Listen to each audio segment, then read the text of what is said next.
Honey, I'm home. What happens when you take the most terrifying scene in cinema history and replace it with a 90s sitcom? I used VO3, Higsfield, and a bunch of video models to bring the 1990s Dinosaurs TV sitcom into my favorite movie, Jurassic Park, and I redid the T-Rex paddock scene.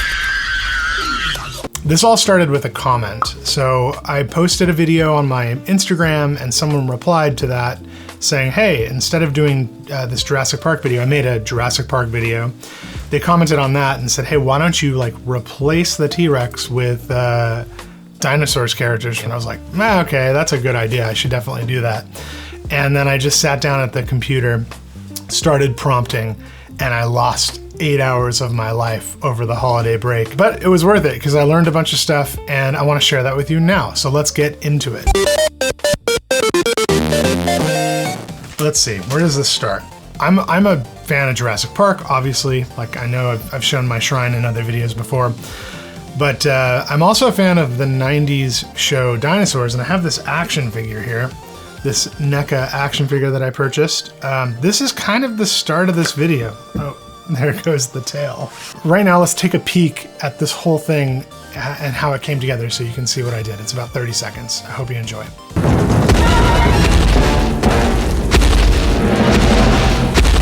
Honey, I'm home.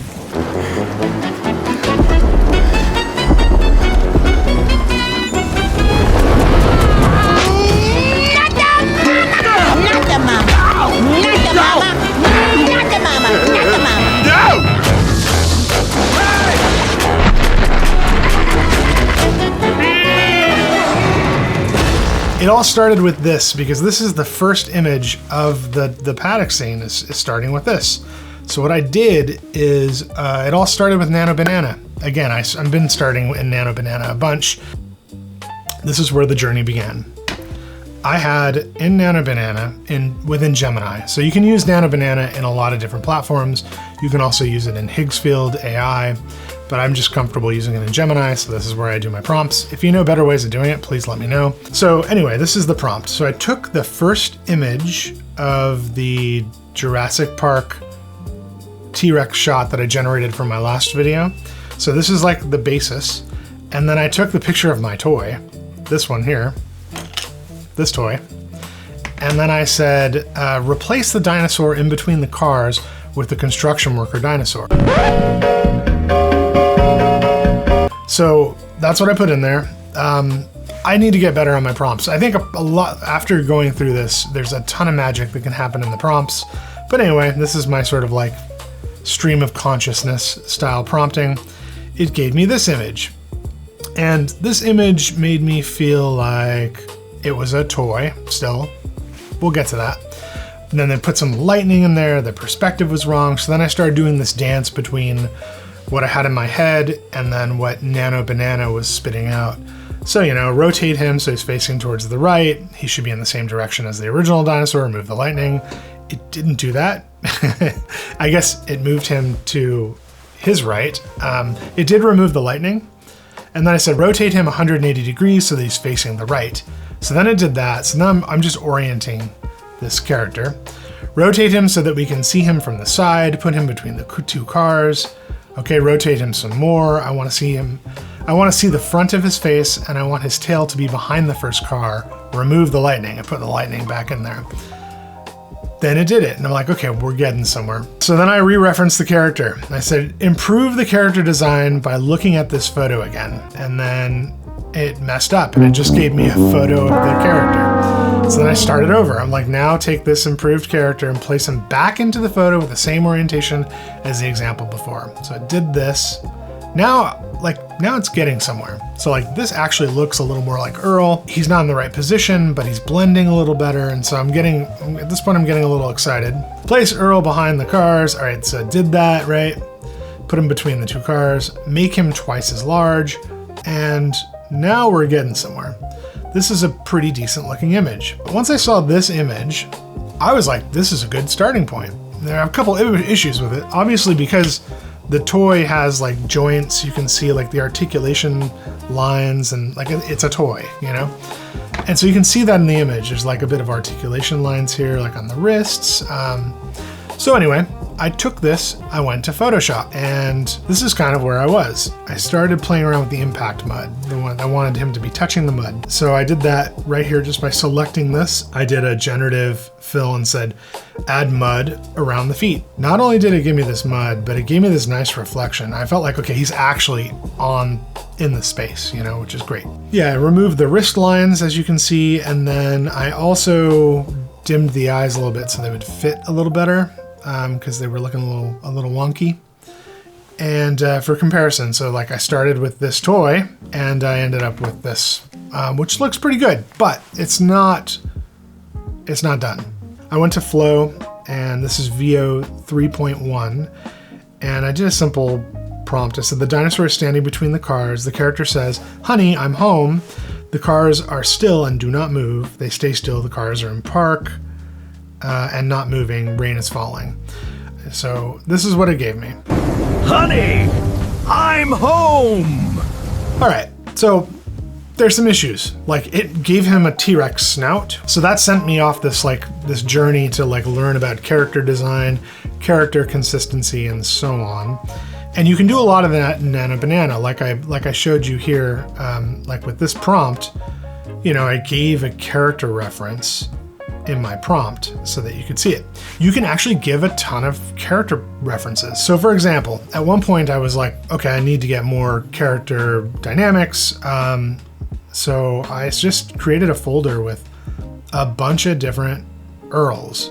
And then I realized that these images that I was finding on online were not the best quality, and they were varying consistencies when it came to texture and compression. And so what I ended up doing is I took those and I fed them into Gemini, and I made my own three-dimensional model in Gemini, and I got like a 3/4. So this is something a lot of people do in animation. They start with a model sheet, so you'll have like a front on, a 3/4 view, a side view, a back view, and you do this so that you can get 360 degrees of motion around a character. So I basically did that in Gemini, and I was pretty happy with this. Like, if you look at these models, they, you know, that to me looks like Earl pretty good. And then in these prompts, I gave it a lot of detail in terms of like, get the skin textures. I want to be able to see the scales, the wrinkles. And so I think it did a pretty decent job. So going back to the shot, because I was getting weird sort of character inconsistencies like you saw in this video, I needed to give the AI models a second frame to get to, another keyframe basically. So I have my mark frames where it's like frame 1, last frame, and then do all the frames in between based on the prompt. So if I keep the character the same in my first prompt and I keep the character the same in my second prompt, we're gonna have character consistency. And this became the second shot. Now, this was the position, the framing I wanted. I wanted him to walk up and be right here, but he looks like a rubbery toy. So I had to go in and I had to re-prompt to get the skin right, the detail right, and eventually it got me to this, which you see in the video. You can see I sort of blended two images together here in Photoshop, so I just took the best of what I got out of Gemini Nano Banana, brought it over here to Photoshop and slapped it on top of this one, and masked everything out. I also put in this extra rain layer. Just these lines, these vertical lines help tell the AI that it's raining, and just kind of what I got. Honey, I'm home. You know, that's not bad. We're keeping the character consistency now. When I had that rubbery texture, I put those two frames in here, the first frame and the second frame. You can see this transition. It definitely feels fake and plastic. Honey, I'm home.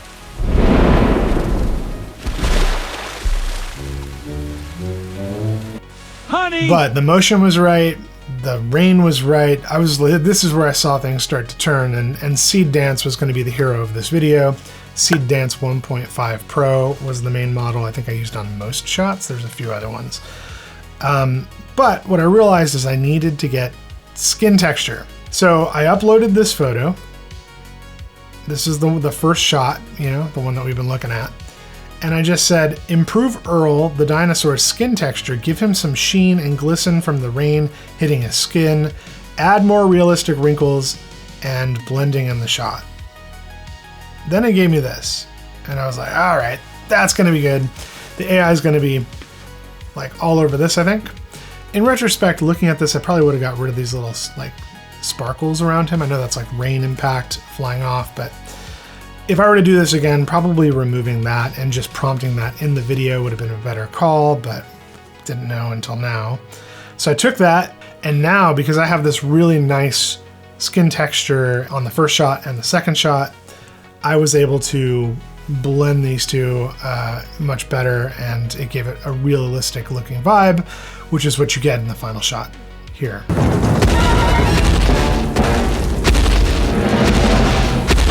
Honey, I'm home. Watching what Seed Dance 1.5 did to water effects, like this water rolling off of his chin here, these are like effects that, you know, when I was doing 3D graphics in Maya, I could never get fluid to look like this.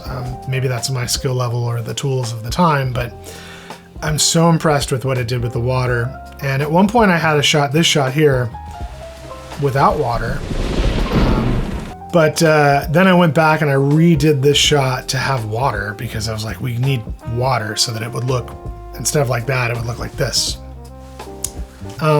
One of the shots that I was completely blown away with is the shot of the baby through the glass.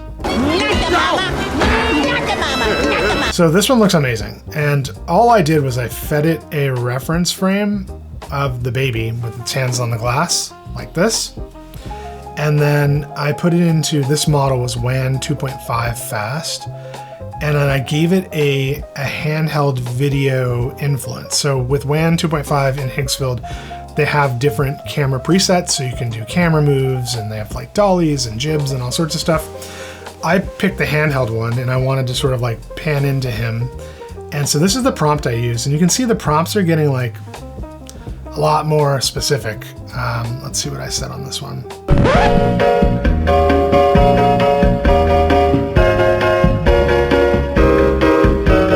Because of the detail in this prompt, you can get things like this. And what I think, one of the things I really like about this is that it actually feels like Jim Henson's puppet from the show. Like the show is a puppet, a latex puppet. This to me is like the most puppet feeling shot of the whole thing. Like even the way the hand, you know, like it feels like a hand is puppeting the mouth. But you get these sort of imprints of the skin on the glass. Point of me bringing this up is like all of the models have strengths and weaknesses. My advice to you is to start testing these models to like get an understanding of what the weaknesses and the strengths are so that you can have them in your toolkit. It's like just a different brush, you know? All in all, I think I spent maybe, I think I loaded up my Higsfield account with like 80 bucks for the credits, but I think I used maybe, I don't know, maybe like $20 worth of prompting came out of Higsfield, if I'm guessing, to get these shots. Huge shout out to Nick for the suggestion. If you have cool shots that you're working on, please send them over. I'm inspired by all this stuff. If you like this type of content, I plan to do a lot more. I have a list of videos a mile long. Please subscribe. Thanks for watching, and I will see you next time.